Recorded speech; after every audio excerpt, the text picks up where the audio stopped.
Alguien dijo, alguien dijo por ahí, si hay algo por lo que vale la pena vivir realmente, es aquello por lo que vale la pena morir.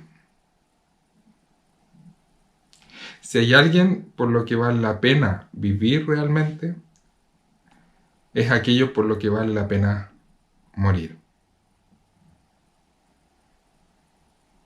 Para ti hay algo o alguien por quien vale la pena vivir.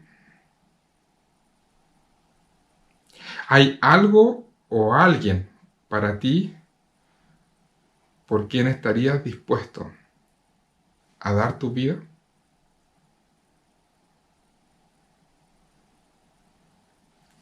Te invito a orar. Padre, te damos tantas gracias por tu palabra. Te damos gracias por la posibilidad que tenemos cada domingo de mirar juntos tu palabra, Señor, y buscar en ella tu dirección para nuestras vidas. Háblanos, Señor, a través de este pasaje. Que tu Espíritu Santo, Señor, transforme nuestra mente, nuestro corazón, nuestra manera de vivir. En Jesús te lo pedimos. Amén.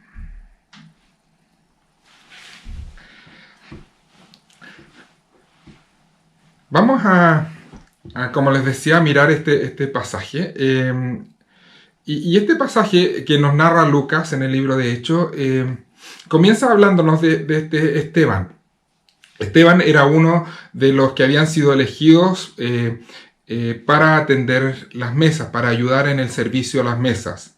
Si recuerdan el problema que hubo en la iglesia en Jerusalén respecto a la repartición de la ayuda hacia las viudas, hacia los más pobres. Entonces se escogen a estos siete hombres llenos del Espíritu Santo y entre ellos estaba Esteban. Pero su ministerio fue mucho más allá que solo ayudar en la repartición de los alimentos y de los recursos que se usaban para ayudar a los más pobres. Porque Dios dotó a este hombre de manera extraordinaria. Se nos dice en el texto que escuchamos en la primera lectura que hacía grandes prodigios. Y por lo que vemos en el capítulo 7 de Hechos, era elocuente en su enseñanza. Pero aparecieron en Jerusalén unos judíos de una sinagoga llamada la sinagoga de los libertos. Y a ellos les molestó muchísimo la enseñanza y el ministerio que estaba desarrollando Esteban.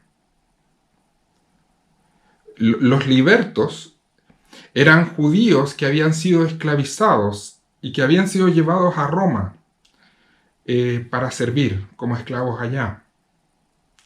Y después de varios años, varios de ellos pudieron ganar su libertad. Y a estos que ya eran libres y no eran esclavos, se les comenzó a llamar libertos. Era una categoría intermedia entre ciudadanos romanos, extranjeros y en este caso judíos. Fueron educados en una cultura griega, probablemente algunos de ellos fueron muy bien educados, y aunque eran judíos, el idioma que dominaban y con el cual se comunicaban era el griego. Varios de ellos volvieron a Jerusalén. Y al parecer, al volver a Jerusalén, querían ganar un espacio dentro del mundo judío en Jerusalén.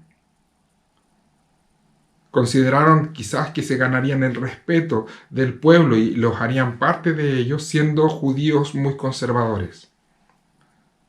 Buscaban ser reconocidos por su defensa en las tradiciones judías, por su defensa a la ley del Antiguo Testamento.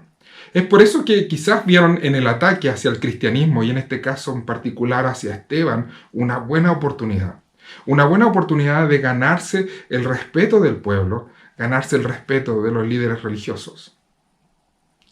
En el capítulo 6 de Hechos, versículo 9, nos dice: con él se pusieron a discutir ciertos individuos de la sinagoga llamada de los libertos, donde había judíos de Cirene, de Alejandría, de Cilicia y de la provincia de Asia. Agitaron al pueblo, a los ancianos y a los maestros de la ley. Se apoderaron de Esteban y lo llevaron ante el consejo. Presentaron testigos falsos que declararon: este hombre no deja de hablar contra este lugar santo y contra la ley. Le hemos oído decir que ese Jesús de Nazaret destruirá este lugar y cambiará las tradiciones que nos dejó Moisés. Comenzaron a discutir con Esteban, pero rápidamente se quedaron sin argumentos ante este hombre, porque este hombre, Esteban, estaba lleno del Espíritu Santo y con gran sabiduría enseñaba y respondía a esta sinagoga. Así que no les quedó más que levantar falso testimonio contra Esteban. Lo apresaron y le llevaron a juicio ante el consejo de los líderes del pueblo judío. Presentaron ante ellos 2 acusaciones contra Esteban, 2 acusaciones falsas contra Esteban. Decían: este habla en contra de este lugar, refiriéndose al templo, y en contra de la ley que nos enseñó Moisés. Las 2 mismas acusaciones que se presentaron años atrás en contra de Jesús. Y lo lamentable de esta situación es que fueron presentadas estas acusaciones y fue llevado Esteban apresado ante el mismo tribunal que condenó a Jesús a muerte. Detrás de estas acusaciones estaba lo que sustentaba la relación con Dios que tenían o creían tener estos judíos. Ellos creían que Dios debía amarles porque tenían el templo y tenían la ley del Antiguo Testamento. Es algo así como que ellos creían que tenían la franquicia de Dios. Y por eso Dios debía amarles y bendecirles. Ellos tenían en su poder el lugar donde Dios habitaba, la casa de Dios. Y tenían en su poder la palabra de Dios, el mensaje que Dios había dado al mundo. Por lo tanto, ellos tenían el control de Dios y su imagen al mundo. Dios debía amarles, debía bendecirles. Es por eso que incluso no tenían ningún problema. Podían mentir, estafar, vivir de apariencia, incluso matar.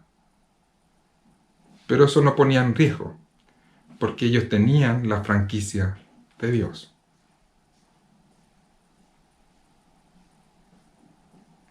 Quizás puedes ver algunas similitudes con la realidad hoy día.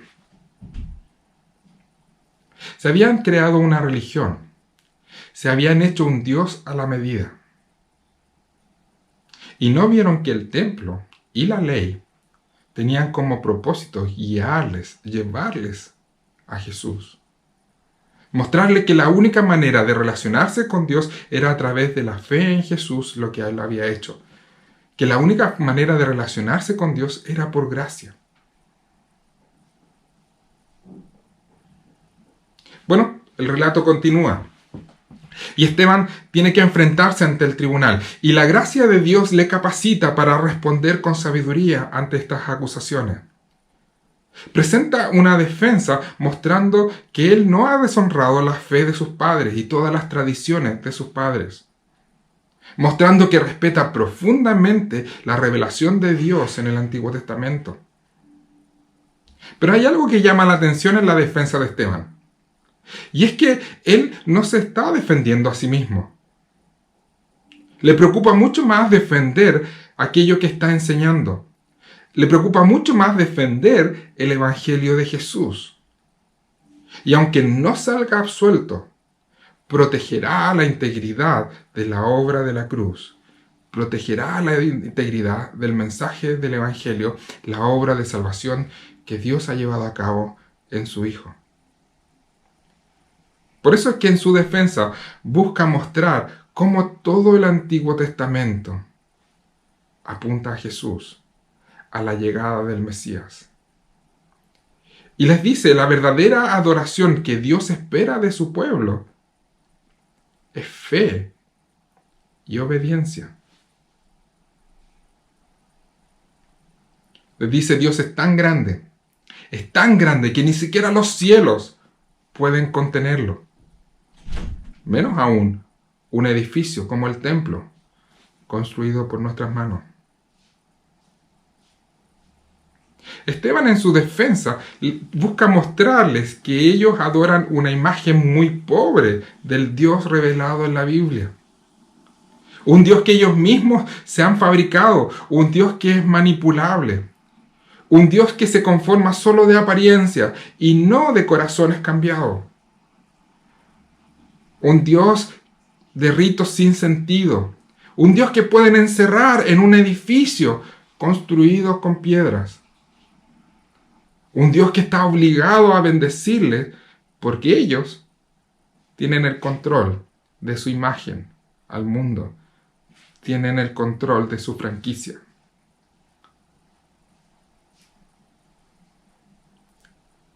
Esteban le dice que no se dan cuenta de que están basando su vida en una mentira.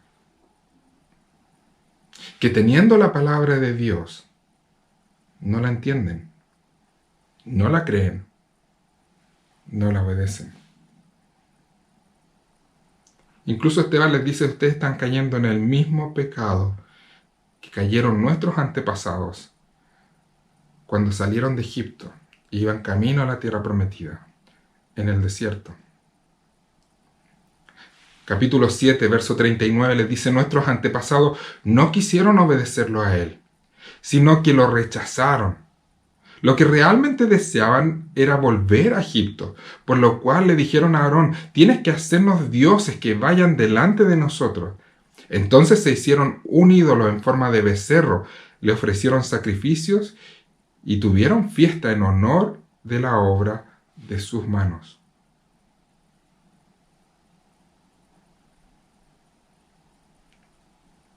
Ustedes, les dice Esteban, están cometiendo la misma falta, el mismo pecado, han caído en el mismo error de nuestros antepasados. Lo triste es que nosotros tendemos a actuar de la misma manera. Muchos de nosotros comenzamos con muy buenas intenciones, pero podemos caer en el mismo juego que habían caído estos judíos. Podemos transformar las buenas prácticas que Dios nos da en ritos sin sentido y sin valor. Podemos transformar aquello que Dios nos da para bendecirnos y pensar que podemos usarlo para manipularle. Dios nos da su palabra en la Biblia para edificarnos, para transformarnos. Pero podemos transformar la palabra de Dios en un artículo mágico. Algo que simplemente garantizará la bendición de Dios o nos santificará simplemente por tenerlo. O por tenerlo abierto en algún salmo a la vista en nuestra casa. Puedo usar la Biblia como un amuleto o como un horóscopo. La tomo en la mañana, pongo el dedo y busco qué me depara el día de hoy.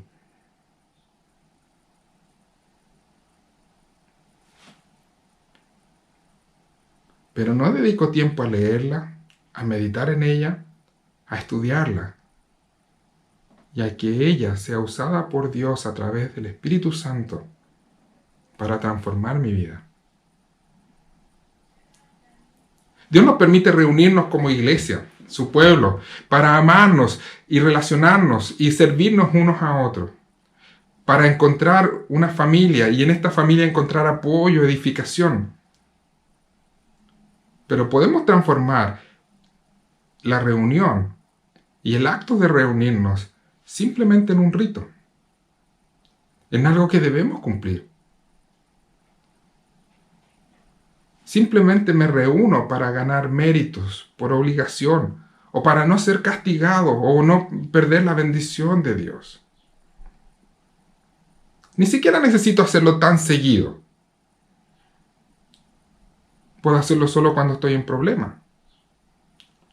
O puedo hacerlo cumpliendo mi cuota anual de reuniones con los creyentes. El mínimo necesario que garantice que la bendición de Dios estará conmigo en todo lo que yo haga en la vida. Puedo transformar aquello que Dios me ha dado para bendecirme y para relacionarme con Él en un rito vacío. Dios me permite hablar con Él a través de la oración para mostrar dependencia de Él.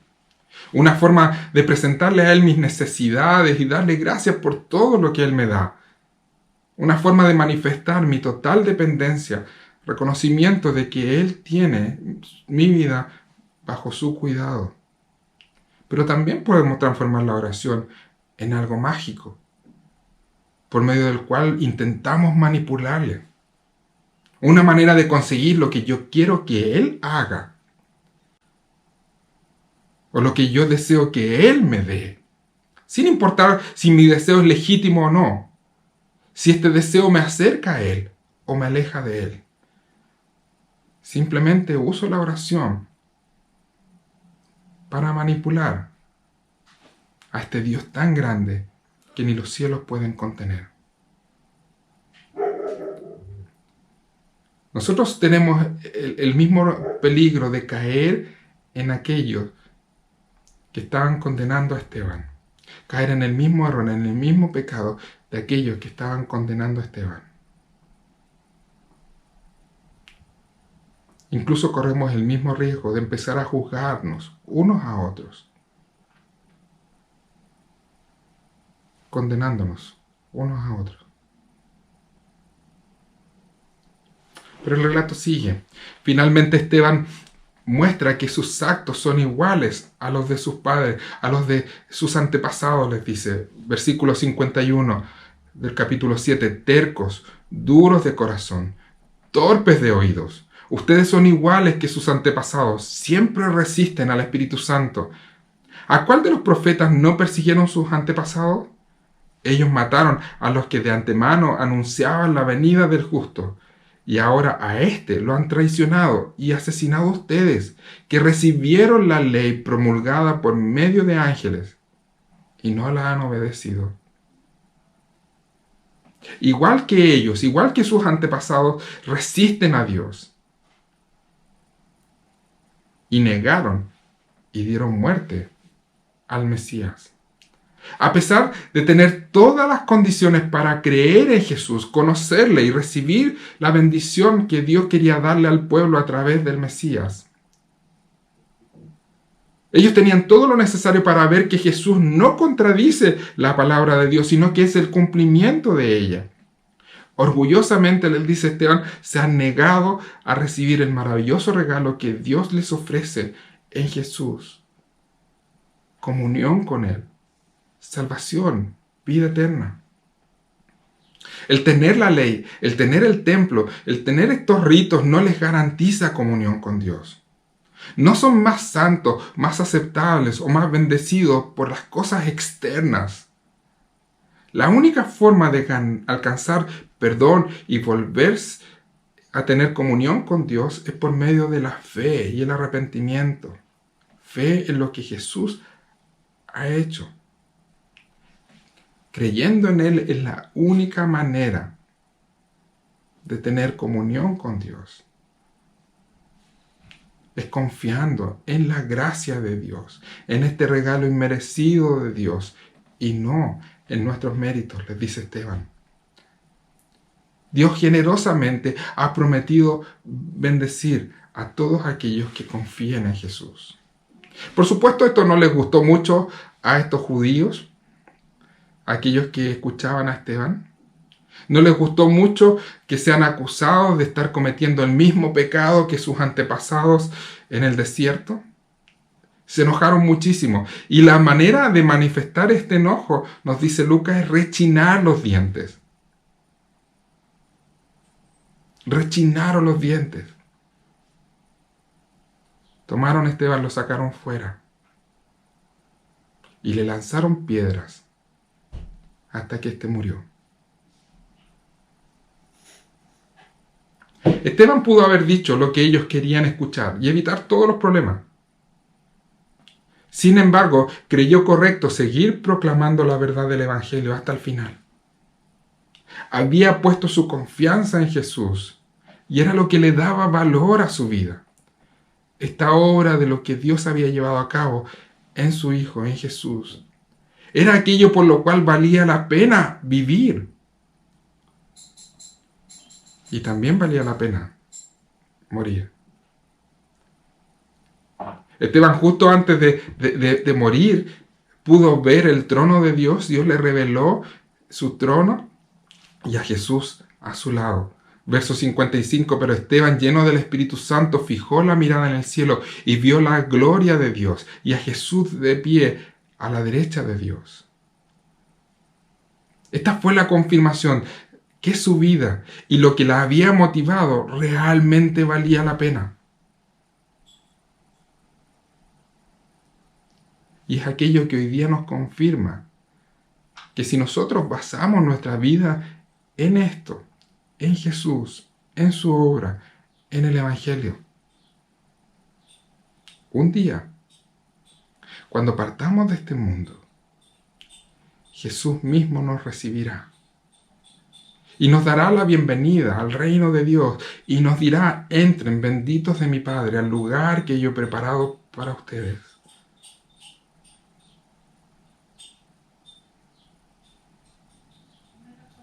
Era tal el compromiso de Esteban con el Evangelio, con la salvación de otros, que hasta su última oración fue pidiendo por quienes estaban quitándole la vida. Verso 59 del capítulo 7, mientras lo apedreaban, Esteban oraba: Señor Jesús, decía, recibe mi espíritu. Luego cayó de rodillas y gritó: Señor, no les tomes en cuenta este pecado. Y cuando hubo dicho esto, murió.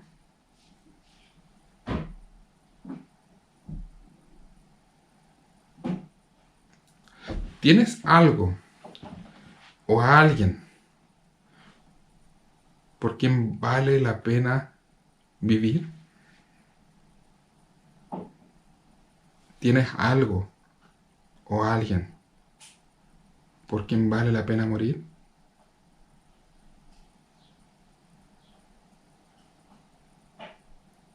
Jesús, hablando de lo que significaba ser un verdadero discípulo, les dice en Marcos a sus discípulos, capítulo 8, porque el que quiera salvar su vida, la perderá. Pero el que pierda su vida por mi causa y por el Evangelio, la salvará. Ganar, perder, salvar. ¿Cómo estás viviendo tu vida?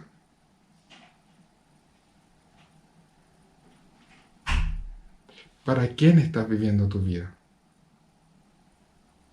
¿Para qué estás viviendo tu vida?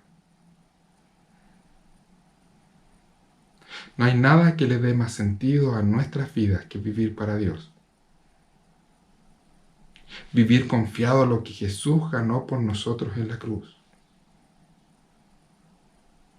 En gozarnos del regalo inmerecido que Dios nos da en Cristo. Comunión con Él. Salvación. Vida eterna. No necesitamos ganarnos su amor. Lo que necesitamos es confiar en todo lo que Él nos ofrece gratuitamente a través de la obra de Jesús.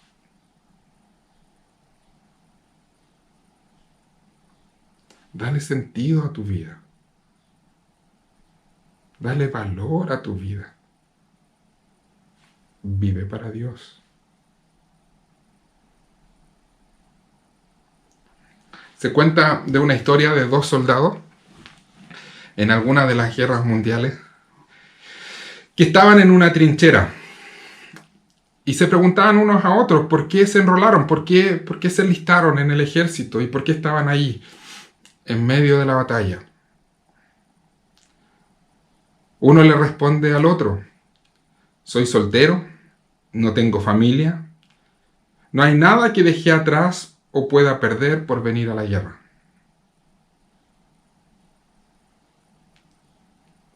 Luego le pregunta al otro: ¿y tú por qué estás aquí? ¿Por qué te enrolaste? El otro respondió: porque tengo familia, porque tengo 2 hijos, porque tengo algo por lo que vale la pena vivir.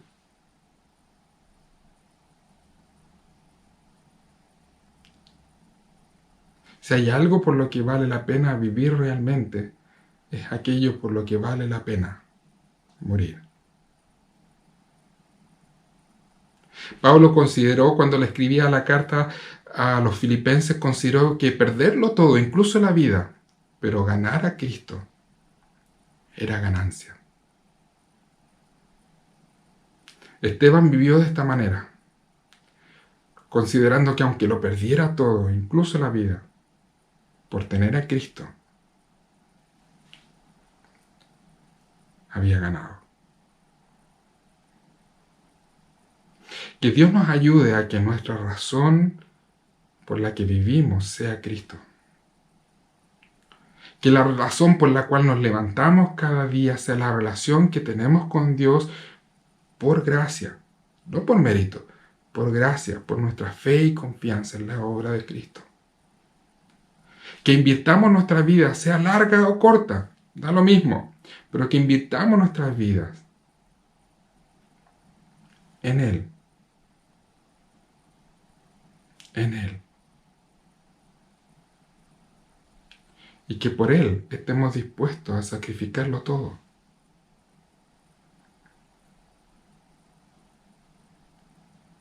Que veamos finalmente que lo único que le da sentido a nuestras vidas es nuestra relación con Dios. Y que veamos que solo teniendo una buena relación con Dios, todas nuestras otras relaciones funcionarán. Cuando Él sea lo más importante para nosotros.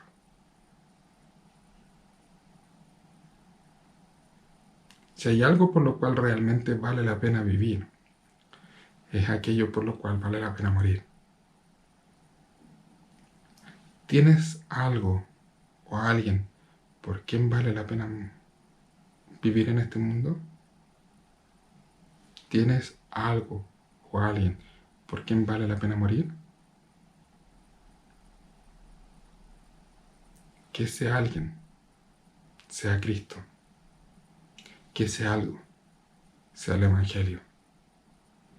Porque nada le dará más sentido a tu vida que aquello. Te invito a orar.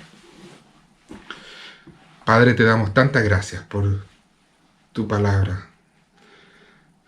Te damos gracias, Señor, por la vida de Esteban, por su entrega, su dedicación, su devoción a ti, por el ejemplo que vemos en él.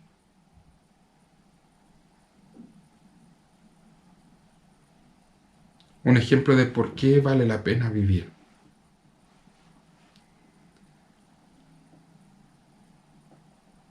El ejemplo de que no hay nada más valioso en este mundo que tener una relación contigo basada en la obra de Jesús, en la confianza de lo que Él logró por nosotros allí en la cruz.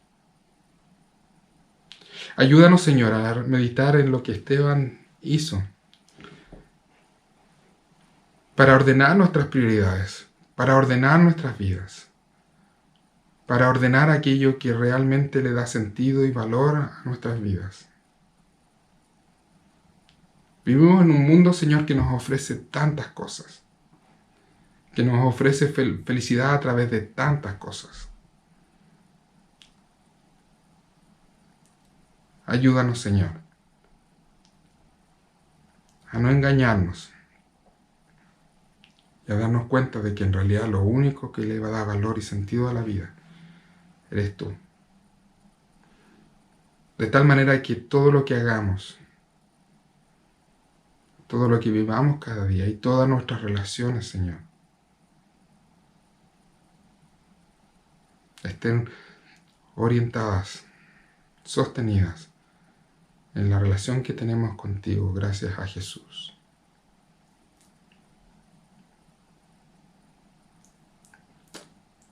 Ayúdanos, Señor. Te lo pedimos en Jesús.